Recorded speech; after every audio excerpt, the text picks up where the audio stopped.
అంతఃపుర రహస్యాలు. రాధాకృష్ణ లీలలు, అంతఃపుర రహస్యాల గురించి మనం కొద్దిగా మాట్లాడుకుందాం. ముఖ్యంగా రాధాకృష్ణ అంతఃపురం అంటే ఆయన నివసించే ప్రధానమైన భవనం ఎలా ఉంటది అని చూసుకుంటే ఇది జూబ్లీస్‌లో ఉంటది. జూబ్లీస్‌లో ఉన్న ఈ భవనంలో ఫస్ట్ మనకి ఎంట్రీ కాంగానే ఇటువైపు లాన్ ఉంటది. Green lawn. ఇటువైపు రైట్ సైడు ఒక ఫుల్ ఆఫ్ బాక్సెస్ ఉంటాయి. అవి కుక్కలకు సంబంధించినవన్నమాట. రకరకాల జాతి కుక్కలు అక్కడ బాగా దగ్గరగా అందుబాటులో ఉంటాయన్నమాట. ఎవడన్నా చీమ చిటుక్కుమని బౌ బౌ బౌ బౌ అని అరుస్తూ ఉంటాయన్నమాట. అసలా రాధాకృష్ణ ఆఫీస్‌లోకి అడుగుపెట్టి ఆయన చాంబర్‌లోకి వెళ్ళినా గాని వీధి కుక్కోటి వచ్చి ఆయనకేదన్నా ఇవ్వబోయినా, షేక్ హ్యాండ్ ఇచ్చినా మన చెయ్యి పట్టేసుకుంటదన్నమాట. అంతగా కుక్కల్ని పెట్టుకొని బతుకుతుంటాడు. సరే ఇంక పేపరు ఆఫీస్ ముందు గావచ్చు, లేకపోతే టీవీ ఆఫీస్ ముందు గావచ్చు, పోలీసులు ఫుల్లుగా ఉంటారు. ఎందుకంటే ఇవి రాస్తూ ఉంటాడు గదా ఆయన. దానికి సంబంధించిన సెక్యూరిటీ, దాడులు ఏమైనా జరిగే అవకాశం ఉంటదేమో అని సెక్యూరిటీ పెట్టుకుంటారు. ఇంకా అసలు నిజమైన రాధాకృష్ణ ఎవరు? ఏంటి? ఆయన బాల్యం ఎలా సాగింది? యవ్వనం ఎలా సాగింది? అంటే బాల్యము అంటే ఆయన ఫస్ట్ ఏమంటాడంటే, నాకు పుట్టినరోజంటూ లేదు. నా పుట్టినరోజు ఎప్పుడో తెలీదు అని నిజామాబాద్‌లో అల్లరి చిల్లరగా తిరిగిన వ్యక్తిగా ఈయనకి పేరుంది. ఆయన స్వయంగా కూడా చెప్పుకుంటాడు. కట్ చేస్తే యవ్వనంలో వాళ్ళ ఇంట్లో ఈ కిరసనాయిల్‌ని సరఫరా చేసే ఒకానొక ఉద్యోగం అదే వ్యాపారం ఉండేదని, ఈయన ఆ కిరసనాయిల్ పోయడానికి వచ్చినప్పుడు ఆడవాళ్ళ చీరలు కూడా దొంగిలించి వాటిని పోయి అమ్ముకొని బీడీ కట్టలు కొనుక్కునేవాడని కూడా కొన్ని కథనాలు మనకు వినిపిస్తుంటాయి. ఇవన్నీ కథనాలు. అయిపోయిన తర్వాత రాధాకృష్ణ ఈ ఆగడాలు ఎక్కువయ్యడం వల్ల ఊరోళ్ళందరూ కలిసి పంచాయతీ పెట్టి తరిమికొట్టడం వల్ల అప్పటికే తమ జాతి నుంచి, తమ కులం నుంచి ఒక ఆరాధ్య దైవంగా వెలుగొందిన ఎన్టీఆర్ పట్ల ఈయనకున్న అభిమానం హైదరాబాద్ వైపు అడుగులేంచింది. హైదరాబాదు దగ్గర అప్పటికే ఎన్టీఆర్ ఈ గడ్డిపేటలో ఆశ్రమం పెట్టుకోవడం, అక్కడ 'ఆంధ్రజ్యోతి' అనే ఒక పత్రిక ద్వారా ఎలాగో తనకు తెలిసిన వాళ్ళ ద్వారా, బంధుమిత్రుల ద్వారా లోపలికి ఎంట్రీ అయ్యి టీడీపీ తనకెంతో ఇష్టమైన టీడీపీ బిట్‌ని ఆయన తీసుకున్నాడని, అక్కడి నుంచి ఆయన గండిపేటలోనే ఎక్కువ నివాసం అంటే కాలక్షేపం ఉండేవాడని, ఆ గండిపేటలో ఈయనకి ఇప్పుడు కేసీఆర్‌ని, చంద్రబాబు నువ్వు అనేంత చనువు ఎక్కడి నుంచి వచ్చిందంటే అక్కడి నుంచి వచ్చింది. అక్కడ ఈయన బయట ఊరికే అలా కూర్చో ఉంటాడు. వాళ్ళతో వీళ్ళతో చాటింగ్, చిట్ చాటు, ఆ తర్వాత టీలు తాగడము, బీడీలు తాగడము, సిగరెట్లు తాగడము, వాళ్ళతో పేకాట కూడా ఆడేవాడిని అని అంటారు. అంటే ఇప్పుడు మనకి ప్రముఖంగా కనిపించే చాలా పెద్ద పెద్ద నాయకులు ఆ రోజుల్లో ఎన్టీఆర్ ఆశ్రమం చుట్టూ తిరుగుతుంటే వాళ్ళొచ్చి అప్పుడప్పుడు అక్కడ ఇతనితో బతాకాన్ని కొట్టడము, అక్కడ అరే తురే ఒరే నువ్వా నేనా అనే ధోరణిలో కూడా స్నేహం ఏర్పడడం ఇవన్నీ జరిగాయని చెప్పి చెప్పుకుంటారు. ఈయన ఇట్లా వాళ్ళతో కూర్చొని అంటే పేకాట ఆడే ఒకానొక క్రమంలో సిట్టింగుల్లో వాళ్ళు మాట్లాడి వాళ్ళు నోరు జారిన ఒకానొక కొన్ని పదజాలాన్ని లేకపోతే కొన్ని రహస్యాల్ని అంతఃపుర రహస్యాన్ని తీసుకుపోయి పేపర్‌కి ఇవ్వడం, అది పక్క రోజు వార్తకు రావడం ఇవన్నీ కొన్ని జరిగేవి. ఈ క్రమంలో రాధాకృష్ణ అనేవాడు లక్ష్మీ పార్వతి ఎన్టీఆర్ జీవితంలోకి ఎంట్రీ ఇచ్చాక మరింత బలమైన సమాచారాన్ని పాస్ చేయడం మొదలుపెట్టాడు పార్టీకి. ఇదంతా కలిసి చంద్రబాబుకి వెళ్ళేది. చంద్రబాబు అనేవాడు ఏం చేసేవాడంటే, ఎవరో నాకు చాలా కోర్‌గా మంచిగా సమాచారం ఇస్తున్నాడని చెప్పి, ఎవరిది అని చెప్పి ఐడెంటిఫై చేస్తే రాధాకృష్ణ అనే ఒకానొక బీడీలు కాల్చుకొని నల్లగా కర్రీగా ఉండి ఒకానొక సరే అతని బాడీని షేమింగ్ మనం చేయకూడదు. చేసి ఒక వ్యక్తి మొహం ఇతనికి కనిపించింది. వెంటనే అతన్ని తన కోటరీలోకి పిలిపించుకొని ఇంక నుంచి నాకు ఇంకొద్దిగా పకడ్బందీ సమాచారం అందిస్తూ ఉండాలని చెప్పేసి ఒకళ్ళకొకళ్ళు డీప్‌గా ఒప్పందాలు చేసుకున్నారని, ఆ తర్వాత ఈయన రెగ్యులర్‌గా చంద్రబాబు టచ్‌లోకి వెళ్ళిపోయాడని, అక్కడి నుంచే ఈయనకి నువ్వు అనేంత చనువు వచ్చిందని చెప్పుకుంటారు. కట్ చేస్తే ఆ తర్వాత వైస్‌రాయ్ హోటల్ ఘటన. ఈ ఘటనలో చంద్రబాబు కాంపౌండ్‌లో 10 మంది ఎమ్మెల్యేలుంటే దానిలో చాలా ఎక్కువ మంది ఉన్నారని చెప్పేసి పేపర్‌కి లీకేజీలిచ్చి, వాళ్ళందరూ కూడా ఇటు వచ్చేటట్టు చేసి, జర్నలిజంలోనే తొలి అవినీతిని ప్రవేశపెట్టిన వ్యక్తిగా ఇతనికి డైరెక్ట్‌గా ఈయన పెట్టే సమావేశంలోనే కొందరు యువకులు అడిగిన పరిస్థితులు కూడా ఉన్నాయి. యూట్యూబ్‌లో గాని కొట్టి చూసుకుంటే మీకు అర్థమవుతుంది. ఇవన్నిటిని పక్కన పెడితే రాధాకృష్ణ అనేవాడు ఆంధ్రజ్యోతిని ఎలా చేపట్టాడనేది మళ్ళీ ఇంకొక పెద్ద విషయం. ఈ విషయం ఏంది అంటే ఆంధ్రజ్యోతి అనేది మూసుకుపోయిన తర్వాత ఆహ్, జీజే రెడ్డి చేతుల్లోంచి కైవసం చేసుకొని పేపర్‌ని దిగ్విజయంగా నడిపిస్తున్న ఈనాడు అనే అధిపతి ఏమనుకున్నాడంటే, ఇక ఈ టీడీపీకి మనమే దిక్కు అని చెప్పి అనుకోని అప్పటికాయన హ్మ్, రామోజీ ఫిల్మ్ సిటీని కట్టి రూ. 1 వడ్డీ కూడా రాని ఒకానొక పరిస్థితులను ఎదుర్కొంటున్న సమయంలో నాకు 1000,00,00,000 కావాలి. నేను అప్పుల పాలైపోయినాను. నన్ను దయచేసి కరుణించు లేకపోతే అది అభ్యర్థన లాంటి డిమాండ్ అన్నమాట. ఈ డిమాండ్‌లో భాగంగా రామోజీరావు చంద్రబాబుని అడుగుతున్నాడని, ఆ సమయాన్ని ఆ విషయాన్ని తెలుసుకున్న రాధాకృష్ణ చంద్రబాబు దగ్గరికి నేరుగా వెళ్ళాడని, ఇవన్నీ మనకు వినిపించిన కథనాలు, అంతఃపుర రహస్యాలు ఇప్పుడు ఆయన ఎట్లా రాస్తున్నాడో మనం కూడా అట్లా చెప్తున్నాం అనమాట. ఆయన కూడా ఒకళ్ళని అడిగి తెలుసుకున్న తర్వాతే రాసుంటాడు. ఆ విధంగా వెళ్ళాడని చంద్రబాబుని కలిసి ఇప్పుడు మీరు ఆయనకి 1000 ఇవ్వడం కన్నా నాకేదో అంతో పదో పరకో ఇస్తే నేను శుభ్రంగా మూతపడ్డ ఆంధ్రజ్యోతిని తిరిగి తెరిపించుకుంటాను. కేఎల్ఎన్ ప్రసాద్ చేతులు ఎత్తేసాడు. మా అందరికి ఉపాధి లేకుండా కొన్ని వందల మంది మేము రోడ్డు మీద పడ్డాము. కాబట్టి మాకు హెల్ప్ చేసావనుకో నీకేందంటే వాడు కాకపోతే వీడు అన్నట్టుగా ఒక ఆయుధం చేతిలో ఉంటుంది. అక్షర ఆయుధం చేతిలో ఉంటుంది అని చెప్పి ఆయన నమ్మబలికాడు ఎట్లా కొట్ల. అతనికి 1000 కోట్లు ఇచ్చే బదులు ఇతనికి కొన్ని కోట్లు ఇచ్చి దీన్ని తెరిపించడం వల్ల నాకేమొస్తది? అటు అతను ఎప్పటికీ మన వైపే ఉంటాడు. ఎందుకంటే ఇప్పటికే ఆయన పాపం పసుపు ఒంటి నిండా పులుముకొని ఎన్టీఆర్‌ని పైకెత్తింది ఆయనే, దించింది ఆయనే, నన్ను పైకి లేపింది ఆయనే. ఈ క్రమంలో నేనెందుకు ఆయనకి ఉత్తపుంజానికి 1000 కోట్లు ఇయ్యాలి? మొదలే నేను ఇప్పుడే గల్లా తెరిచాను. ఇంత తొందరలోనే నాకు 1000 కోట్లు ఇమ్మంటే నేనెక్కడి నుంచి ఇస్తాను అని ధోరణిలో చంద్రబాబు ఆలోచన చేసి కీలకంగా ఇప్పుడు ఆయన పసుపు కుంకుమ కూడా ఎట్టేసాడు? జగన్మోహన్ రెడ్డి లాగా ఏసాడా? జగన్మోహన్ రెడ్డి ఒక 2.5 లక్షల కోట్లు 5 ఏళ్లలో నేను ఇస్తున్నాను అని చెప్పి అంత ఓపెన్‌గా చెప్పుకొని ఇచ్చాడు. అదే చంద్రబాబు పోయేటప్పుడు లాస్ట్‌లో ఒక పసుపు కుంకుమ ఎట్టేసాడు. ఈ ట్రిక్ అప్పటిదన్నమాట. 1000 కోట్లు అతనికి ఇవ్వడం కన్నా జస్ట్ ఇతనికి కొన్ని కోట్లు ఇచ్చామంటే ఇతను పేపర్ తెచ్చుకుంటాడు. ఇతనున్నాడన్న ఒకానొక భయంతో అతను కూడా మనకి ఒద్దిగ్గా, ఒడంబడిగ్గా లేకపోతే వంగి వంగి దండాలు పెట్టుకుంటూ బతుకుతాడు. అంటే అక్కడ కూడా ఒక చాణక్య నీతిని పేపర్‌ల విషయంలో కూడా చాణక్య నీతిని ప్రదర్శించింది చంద్రబాబులోని చాణక్యుడి బుర్ర. సరే అయిపోయింది. ఎట్టకేలకి తాను ఆ రోజున వైస్‌రాయ్ హోటల్‌లో ఎన్టీఆర్ మీద విసిరిన చెప్పుకి తగిన ప్రతిఫలం లభించింది. దీంతో పేపర్ ఓపెన్ అయ్యి తానే ఎండీ అయిపోయాడు. ఎండీ రాధాకృష్ణ ఆయన. ఒకప్పుడు వేమూరి రాధాకృష్ణ, బీడీలు తాగే రాధాకృష్ణ, డొక్కు సైకిల్ వేసుకొని తిరిగే రాధాకృష్ణ, ఆ చైన్ ఊడిపోతే మధ్యలో ఒక ఎర్రని ఎండలో దాన్ని తిరిగి చుట్టుకొని రిపేర్ చేసుకొని ఎక్కే రాధాకృష్ణ ఆడి కారులో తిరగడం మొదలుపెట్టాడు. ఇది అంతఃపుర రహస్యాల్లో ఇది ఒక రెండో భాగం అనమాట. ఆడి కారు తిరగడము, ఆ తర్వాత తనకి ఎంతో పరిచయం ఉన్న ఆంధ్రజ్యోతి రిపోర్టర్‌ని గట్టిగా వశపరుచుకోవడము, వాళ్ళ ద్వారా వార్తలు మీరెప్పుడు గుర్తుపెట్టుకోండి. రాధాకృష్ణ జర్నలిస్టిక్ అంతఃపుర రహస్యాల్లో ఒక ప్రధానమైన భాగం ఇది. వార్త అనే దాన్ని పుట్టిన తర్వాత నువ్వు తీసుకొచ్చి ప్రజెంట్ చేయడం కాదు. వార్తని పుట్టించు అనేది రాధాకృష్ణ యొక్క అత్యంత కీలకమైన రహస్యం. ఆ విధంగా తనకి ఉన్న పట్టుగా ఉన్న బలమైన కొన్ని ప్రాంతాల్లో తన యొక్క స్టాఫ్‌ని రాత్రింబవళ్ళు ఉరుకులు పరుగులు పెట్టించి వార్తలు లేనప్పుడు ఇప్పుడు ఏం లేదు. ఒకటే ఉంటుంది ఆయన దగ్గర టెక్నిక్కు. ఏంటంటే కొన్ని కీలకమైన సమాచారాలు తీసుకోవటం వాళ్ళ దగ్గర నుంచి మనుషులు తన వేగుని పంపించి వాళ్ళకి బేరం పెట్టడం. బేరం ఎట్ట పెడతాడు అంటే ఇట్లా మీ యొక్క రాజరహస్యం నా చేతిలో ఉంది. సో అండ్ సో ఒక మంత్రి. ఆ మంత్రి యొక్క తమ్ముడు ఉంటాడు. వాడు ఒక రాసలీలలు చేస్తుంటాడు. ఆ రాసలీలలు చేసే మంత్రిని ఇతను ఏం చేస్తాడంటే మంత్రి తమ్ముడి యొక్క కీలకమైన సమాచారం ఫోటోలను గీటోలను పట్టుకొని వెంటనే తీసుకొచ్చేసి బేరం పెడతాడు. ఆ బేరానికి అతను ఫిక్స్ అయ్యాడనుకోండి, వెంటనే ఏం చేస్తాడంటే ఆ వార్తను భూస్థాపితం చేస్తాడు. లేదు అంటే ఆ వార్తను తీసుకొని బయట పడేస్తాడు. అంటే అతను గాని లొంగి ఈయనకేదన్నా ₹1 డబ్బులు ఇచ్చాడు అంటే అది ఆ వార్త అనేది సమాధి అయిపోద్ది. లేదు అంటే అది బయటపడదు. ఇట్లా ఒకానొక నెట్వర్క్‌ని అంటే ఆంధ్రజ్యోతి ఈరోజు ఎలాంటి పునాదుల మీద నిర్మించబడిందంటే కేవలం ఇలాంటి పునాదుల మీదే నిర్మించబడింది. ఈ రోజున రాధాకృష్ణ 11వ తారీఖున టెన్షన్‌గా జీతం ఇస్తాడన్న పేరుంది వాస్తవానికైతే. ఈయన ఒక రాబిన్ హుడ్ తరహాలో ఉన్న వాళ్ళ దగ్గర నుంచి వాళ్ళ రహస్యాల్ని రాబట్టడం, ఆ రాబట్టిన రహస్యాలను జాగ్రత్తగా తీసుకొచ్చి వాళ్ళకి చెప్పడం.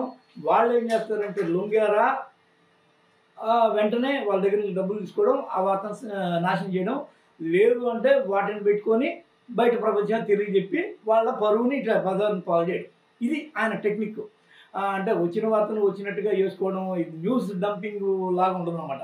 దీనికి చాలా ఒక గ్రౌండ్ ప్రిపేర్ చేస్తాడు ఒక మనిషిని టార్గెట్ చేస్తే.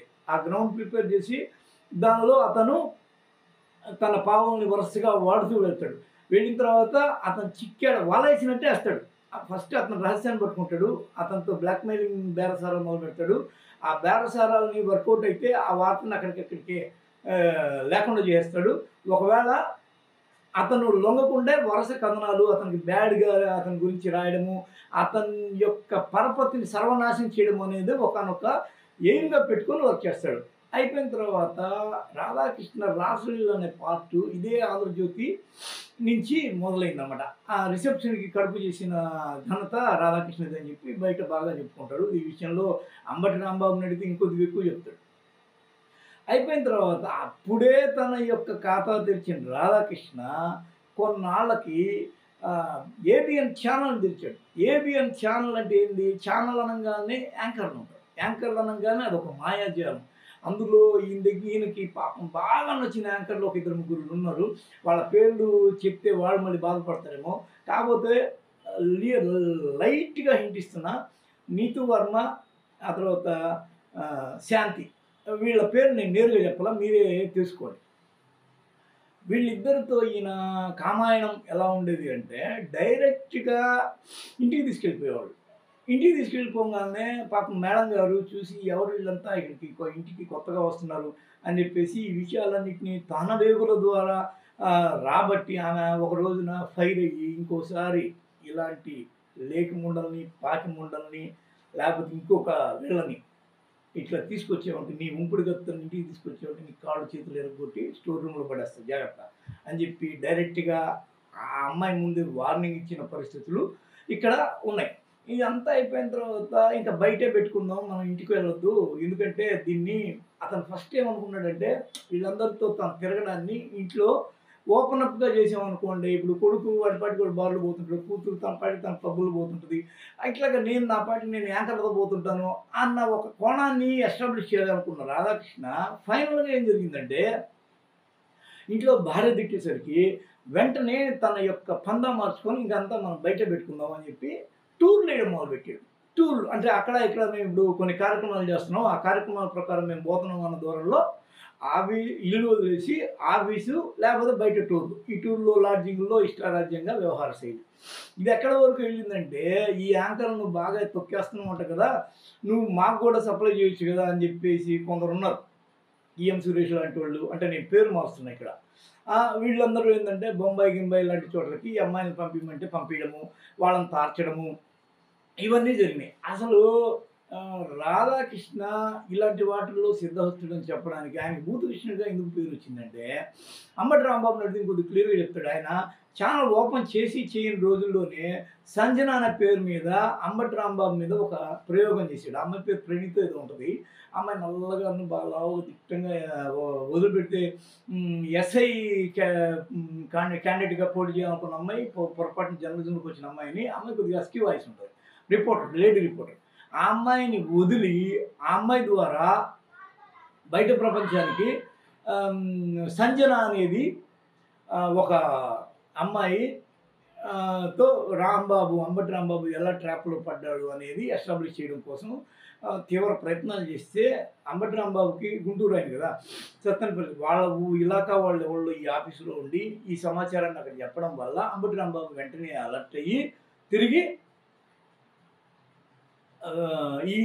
ఈ ప్రయోగం తన మీద ఈ బూతు ప్రయోగం తన మీద ప్రయోగించక ముందే ఈయన ఆ ప్రయోగం చేసేసాడు. అంటే నా మీదకి ఇట్లా వస్తుంది. ఇదిగోండి నా ఆడియో కాల్స్. సంజన పేరు మీద మారు పేరు మీద వీళ్ళు నన్ను ట్రాప్‌లో పడేశారు. ఇది ఒక హనీ ట్రాపు అనే ధోరణిలో చెప్పంగానే లాస్ట్‌కి పేపర్‌లో ఇంగ్లీష్ పేపర్‌లో ఏం రాశారంటే ఏ స్టింగ్ ఆపరేషన్ బూమరాంగ్డ్ అని చెప్పి డెక్కన్ క్రానికల్ లాంటి వాటిలో అనుకుంటా వార్తలు పడ్డ పరిస్థితి ఉంది. ఇలాంటిది ఇంకొకటని చెప్తా. ఈయన ఏం చేస్తాడు మనం ముందే అనుకున్నాం కదా! ఒక వార్తను పుట్టించడం ఎలాగో అనేది ఈయన చాలా పెద్ద ఇదనమాట. మీరు రామానాయుడు మనవడు అనుకుంటా. ఆయన పాపం అంతరంగంగా ఒక హీరోయిన్‌తో ఉన్న సమయంలో ఆ క్లిప్పింగ్ ఎక్కడో పట్టుకొని ఆ గెస్ట్ హౌస్ మీదే ఉందన్నమాట వీళ్ళ కన్ను. ఒక రిపోర్టర్‌ని అలాగా వదిలిపెడతాడు. ఎక్కడెక్కడ ఇలాంటి లూప్ హోల్స్ దొరుకుతాయో వాటిని పట్టుకో. దాన్ని మళ్ళీ మనం బ్లాక్‌మెయిలింగ్ చేసుకుందాం. బేరం పెట్టుకుందాం. ఆ బేరాన్ని తీసుకుపోయి తిరిగి అమ్ముకొని సొమ్ము చేసుకుందాం అనేది ఈయన యొక్క ఒక ప్రధాన సూత్రీకరణ వార్తల సేకరణలో. ఈ క్రమంలో ఈయన ఏం చేశాడంటే రామానాయుడు యొక్క మనవడిని పట్టుకొని దిగి ఆ క్లిప్పింగ్ పట్టుకొని రామానాయుడికే టెండర్ పెట్టారు. రామానాయుడిని ఫస్ట్ రాధాకృష్ణ అడిగిన పాపం 3 కోట్లే. కానీ వంశీ అనేవాడు ఏం చేశాడంటే రిపోర్టర్ అనమాట. 10 కోట్లు అడిగి రామానాయుడు లాస్ట్‌కి వాళ్ళకి వీళ్ళకి చెప్పుకోలేక మింగలేక అక్కడికి రారా నాయన ఇస్తానని చెప్పిన ధోరణిలో ఏం జరిగిందంటే పట్టుకొని వాడిని బట్టి చితక్కొట్టి లాస్ట్‌కి అదొక పెద్ద కేసయ్యి, పెద్ద గందరగోళమై సాక్షి పేపర్‌లో పడింది ఆ వార్త. ఈ విషయాన్ని మీరు ఆ రోజుల్లో సాక్షిని పోయి వెతుక్కుంటే కూడా తెలుస్తది. దీనిలో అబద్ధాలేం లేవు, కుట్రలు కుతంత్రాలు లేవు, ఆరోపణలు లేవు, కబుర్లు లేవు. నేరుగా వెళ్లి మీరు ఆ వార్తను చదువుకోవచ్చు. అయిపోయిన తర్వాత అక్కడి నుంచి కట్ చేస్తే అక్కడేమైందంటే ఇట్లాంటి ఆపరేషన్స్ ఎలా చేస్తాడని చెప్పడానికి ఇదొక నిదర్శనం. అయిపోయిన తర్వాత ఈ ఇక ఈ భూత పురాణాల్ని అడ్డుపెట్టుకొని ఎలా సంపాదించాలో అలా సంపాదించడం అనే ఒకానొక ఎత్తుగడేయడము, ఆ తర్వాత వార్తల్ని పుట్టించడము, స్టింగ్ ఆపరేషన్ చేయడము, తర్వాత యాంకర్‌లని వాడుకోవడము, ఇవన్నీ పరాకాష్ఠకు చేరిపోయినాయి. పరాకాష్ఠకు చేరిపోయేసరికి ఆమె అలర్ట్ అయిపోయింది. ఎవరు? భార్య. అలర్ట్ అయిపోయి వెంటనే ఏం చేసిందంటే కూతురికేమో కూతురల్లుడికి ఛానల్ ఇవ్వడం. కొడుక్కి ఏమో పత్రికని అప్పజెప్పడం. ఆ కొడుకు ఎంతటి గొప్ప ఇదంటే పరిపాలకుడంటే ఆయన మామూలుగా పేపర్ ఈరోజు అయితే రేపటికి వేస్ట్ పేపర్ కదా! ఆయన గతంలో అంటే కేఎల్ఎన్ ప్రసాద్ లాంటి వాళ్ళు నిర్వహిస్తున్న సమయంలో లాని మొండి బాకీలను కూడా వసూలు చేయమనేవాడంట. అంతటి ఘనుడాయన. ఇవన్నీ సరే పక్కన పెడదాం. మనది కోర్ సబ్జెక్ట్ రాధాకృష్ణ, ఆయన ఆపరేషన్స్ ఎలా ఉంటాయని చెప్పుకోవడం. అయిపోయిన తర్వాత ఇద్దరు యాంకర్‌ని బాగా వాడడము. ఒక యాంకర్‌కైతే నీతూ వర్మకైతే శుభ్రంగా ఒక అపార్ట్మెంట్ రాసివ్వడము. ఇంకొక యాంకర్ అయితే పాపం వీళ్ళందరూ ఎట్లయిపోయారంటే రాధాకృష్ణకి ఇంక మొత్తం అక్కడ పగ్గాలు లేకుండా పోయినాయి. రాధాకృష్ణ స్వయంగా చెప్పుకున్నాడు ఈ మాట. టీవీ ఛానల్ అంటే ఇక్కడ కొద్దిగా ఆకర్షణలుంటాయి, పువ్వులుంటాయి, వాటిల్లో మకరందాన్ని కోల్పోవాలని చెప్పి నాలాంటి యువ పడుచు యంగ్ అండ్ డైనమిక్ తుమ్మెదలు ఎదురు చూస్తుంటాయి. దీన్ని ఓపెన్‌గా చెప్పుకుంటాడు ఆయన. ఆయనేమి ఎట్టి పరిస్థితుల్లో ఇబ్బందిగా ఫీల్ అవ్వడు ఇలాంటి వాటిల్ని. మీకు ఇంకోటి చెప్పొచ్చు. రాధాకృష్ణ యొక్క నైజం ఎలా ఉంటుందంటే రాధాకృష్ణ అనేవాడు ఫస్ట్ ఓపెన్‌గా ఈయన గురించి కామెంట్ చేసిన పరిస్థితులున్నాయి. అమ్మాయి రజియా సుల్తానా తెనాలికి సంబంధించిన అమ్మాయి ఒక గౌడ్‌తో రంగనాథ్ గౌడో ఎవరో ఒక పోలీస్ ఆఫీసర్ అమ్మాయికి మోసం చేశాడన్న ఒక దీనిలో పెద్ద రౌండ్ టేబుల్ సమావేశం పెట్టగా, ఆ రౌండ్ టేబుల్ సమావేశంలో ఆ అమ్మాయి నేరుగా అడిగింది. "ఏమ్మా నువ్వు మా దగ్గరికి ఎందుకు రాలేదు ఏబీఎన్‌కి" అనంటే, "లేదండి మీ దగ్గరికి వస్తే అంట మీరు భుజం మీద చేసి నొక్కి వస్తదా లేదా అని కనుక్కొని, ఆ తర్వాత మీరేం చేస్తారంటే రాకపోతే దాన్ని తీసి చీవిడి గాని చీవి పక్కన పడేసినట్టు పడేస్తారంట. ఈ విషయాలు నాకు తెలిసి మిమ్మల్ని చూసి భయపడి నేను రాలేదండి" అన్న ధోరణిలో ఆ అమ్మాయి మాట్లాడడము అనేది లైవ్‌లో డైరెక్ట్‌గా ఆయన ఛానల్‌లోనే రావడం ఒక విచిత్రం. ఈయన యొక్క ఆపరేషన్స్ ఎలా ఉంటాయో బయట పబ్లిక్‌లో ఎలాంటి పేరుందో చెప్పడానికి అదొక చిన్న ఉదాహరణ. అయిపోతే ఇప్పుడు రాధాకృష్ణకి ఏమైపోయినాయి మన కథలో? అధికారాలు కట్ అయిపోయినాయి. యాంకర్‌లు బయటికెళ్ళిపోయారు. ఎందుకంటే ఆయనకే అధికారం లేనప్పుడు మనకేముంటది? కృష్ణుడే బృందావనంలో లేనప్పుడు ఇక గోపికలకి పనేముంటది? ఈ క్రమంలో ఔట్. అక్కడి నుంచి ఇంట్లో పడి ఉండడం, వారానికోసారి ఈ ఓపెన్ ఆర్ట్ చేసుకోవడం. ఆయన పాపం రాస్తాడు. ఈ కొత్త పలకం అనేది రాస్తాడు. ఎవరో వేరే వాళ్ళు వచ్చి టైప్ చేయాలన్నమాట. లిపిని దేవనాగరి లిపిలో రాస్తాడు దాన్ని. దాన్ని ఇతరులు మాలాంటోళ్ళు టైపింగ్ చేసేవాళ్ళనమాట.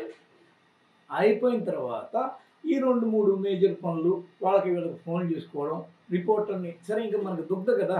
ఎందుకంటే పాపం 30 ఇయర్స్, 40 ఇయర్స్ ఇండస్ట్రీ సమానంగా ఆయన రాజకీయాలు మొదలుపెట్టి, ఈయన జర్నలిజం మొదలుపెట్టి అని చెప్పుకొని తిరుగుతుంటాడు కాబట్టి రిపోర్టర్లకి సలహా సూచనలు ఇవ్వడం, వాళ్ళతో మాట్లాడి సమాచార సేకరణ చేసుకోవడం, వాటన్నిటిని తన కొత్త చెత్త పలుకులు రాసుకోవడం. ఏబీఎన్ ఆంధ్రజ్యోతి ఇప్పుడు మనము ఇక్కడ పత్రికలో కొడుకు యొక్క నిర్వహణ ఎలా ఉంటుందో ఛానల్‌లో అల్లుడి నిర్వహణ ఎలా ఉంటుందంటే, అల్లుడు పాపము లాడ్జీ బ్యాక్‌గ్రౌండ్ నుంచి వచ్చాడు. అంటే వాళ్ళకి లాడ్జీలు నడుపుకునే కుటుంబాలు.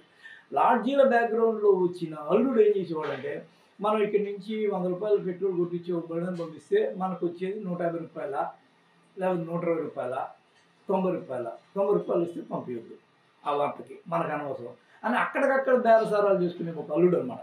ఈ క్రమంలో ఛానల్ ఇలా నడుస్తుండగా ఇక్కడ ఏం జరిగింది అంటే ఈయన మేజర్‌గా కొన్ని పాయింట్లు చెప్పుకోవాలి.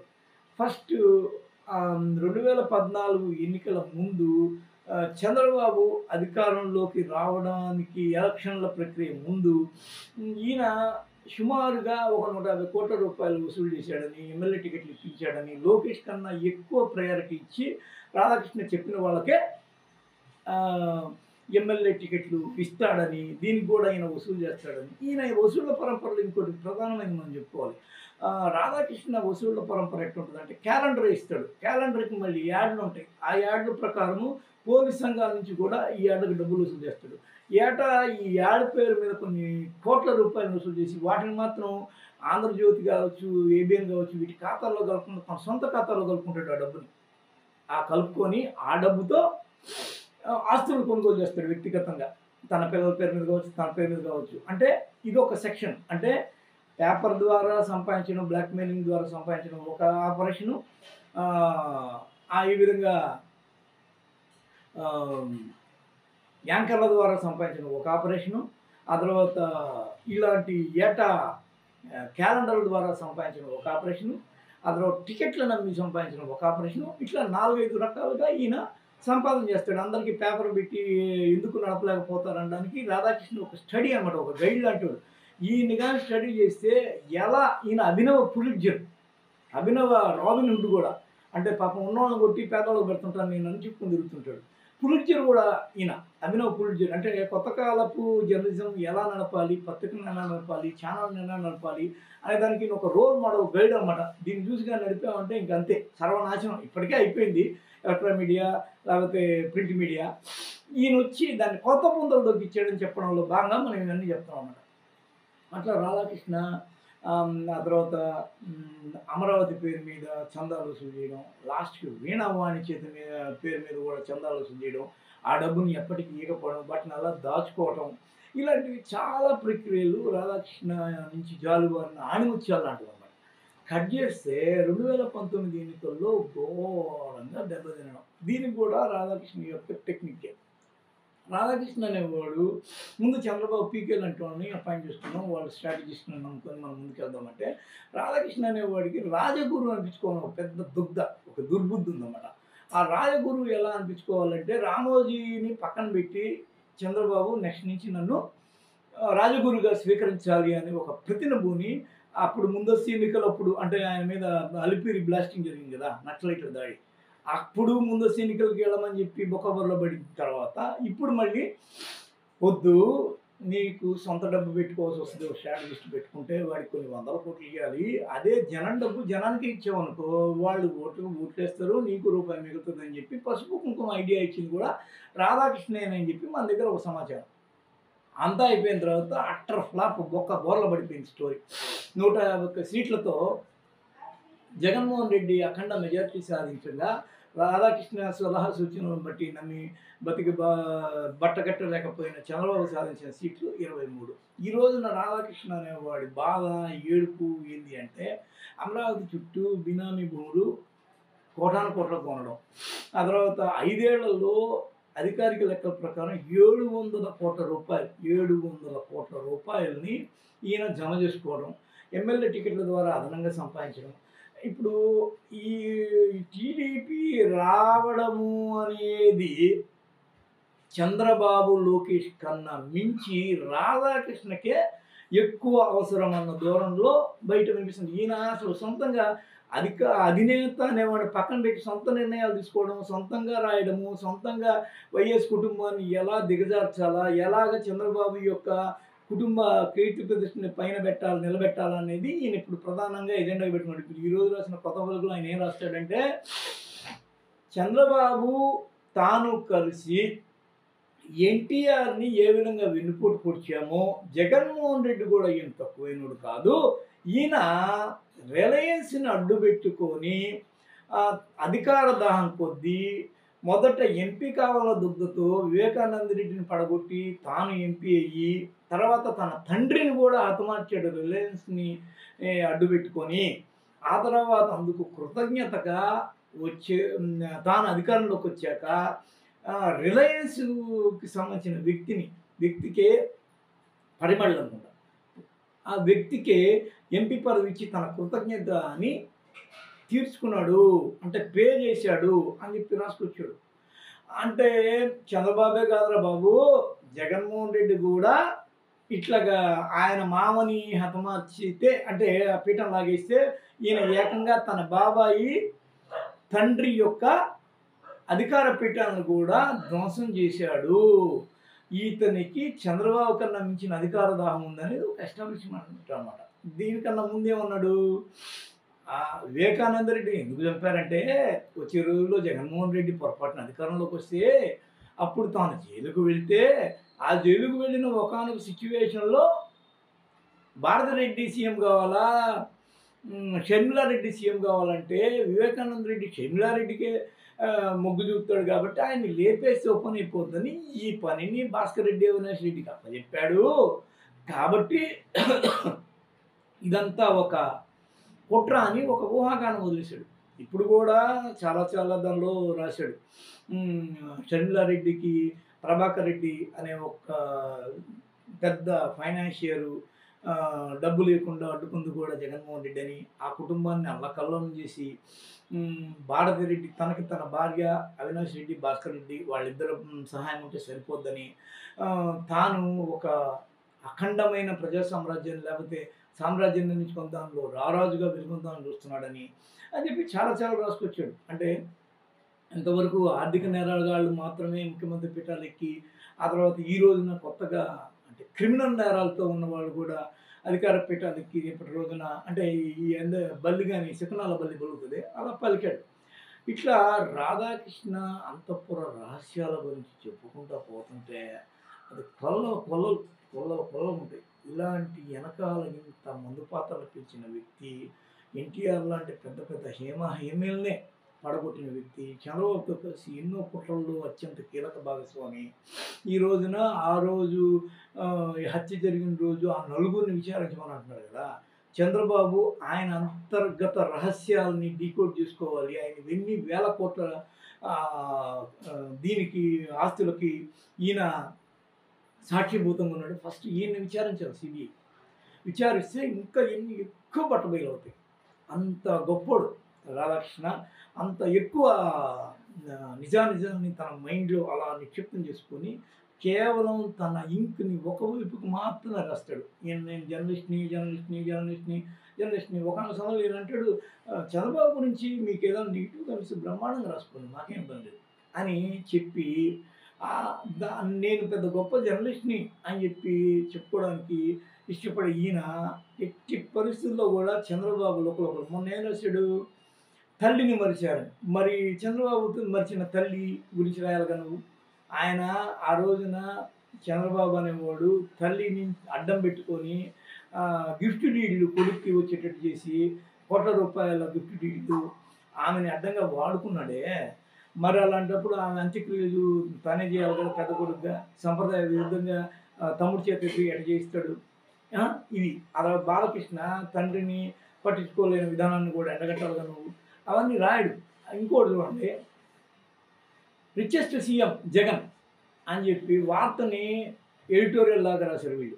ఎట్లా రాస్తారు వార్త, ఎట్లా రాయాలి, సో అండ్ సో ఏడిఆర్ అనేది రిపోర్ట్ ఇస్తే దానిలో జగన్మోహన్ రెడ్డి ఆస్తులు సీఎంగా అత్యంత సంపన్నుడిగా ఆయన ఉన్నాడు, మిగిలిన సీఎంల వివరాలు ఇలా ఉన్నాయి, ఎమ్మెల్యేల్లో అత్యంత సంపన్నుడు, ప్రతిపక్ష నేతల్లోనే ప్రపంచంలో ఏ ప్రతిపక్ష నేతకి లేని ఆస్తులు చంద్రబాబుకు ఉన్నాయి, 650 కోట్ల వరకు ఉన్నాయని చెప్పి వార్త అట్టగా రాయాలి. అసలు చంద్రబాబుకి మీద రిపోర్ట్ వచ్చిన దాని గురించే రాయాలి వాళ్ళు వీళ్ళు చెప్పే తప్ప అది ఈయన ఒక పేపర్ కానీ ఉంటే ఎన్ని నిజాలు భూస్థాపితం అయిపోయాయో అని చెప్పడానికి ఒక అంతుండదు. అలాంటి రాధాకృష్ణ అంతఃపుర రహస్యాలు తీస్తే ఒక పెద్ద సినిమాగా వస్తుంది. మనం తొందరలో ఇది ఒక సినిమాగా రావాలని ఆయన అంతఃపుర రహస్యాలు మాయా మారీచుల్లోనే నెంబర్ 1 అని ఈయన అంతఃపుర రహస్యాలు మరిన్ని బట్టిపైలు కావాలని ఇంకా చెప్పుకుంటూ పోతే చాలా ఉంటాయి. ఇవన్నీ పైపై చెప్పినవి. లోపల రాధాకృష్ణ ఆపరేషన్స్. రాధాకృష్ణ ఇప్పుడు భార్య చనిపోయి ఉండగా మళ్ళీ ఎవరో ప్రియానో ఎవరో ఒక ఆమెతో రెండో పెళ్లికి కానీ లేదా సహజంలో ఉండడం కూడా ఏదో చెప్తున్నారు. ఇది ఒక అంతఃపుర రహస్యం పార్ట్, మీరు పేరు పెట్టుకోండి, నా నెంబర్ వేసుకోండి. ఇట్లా ఇన్ని అంతఃపుర రహస్యాలు కలిగిన రాధాకృష్ణ, నువ్వు ఇతరుల అంతఃపుర రహస్యాలు రాయడంలో నీ నైతికత ఎంత, నీ నిబద్ధత ఎంత, నీ నిజాయితీ ఎంత అనేది ఇప్పుడు ఈ ప్రపంచం అడుగుతున్న ఒకానొక ప్రశ్న. దీనికి మీరు సమాధానం చెప్పవలసిందిగా కోరుతూ ధన్యవాదాలు. చలో. హాయ్ ఫ్రెండ్స్, మా టుడే టుమారో యూట్యూబ్ ఛానల్ చూస్తున్నందుకు చాలా థ్యాంక్స్. మరిన్ని లేటెస్ట్ వీడియోస్ కోసం వెంటనే సబ్స్క్రైబ్ చేయండి. అలాగే ఈ బెల్ ని కూడా రింగ్ చేసేయండి. మా నోటిఫికేషన్స్ అన్ని మీ మొబైల్లో వస్తాయి.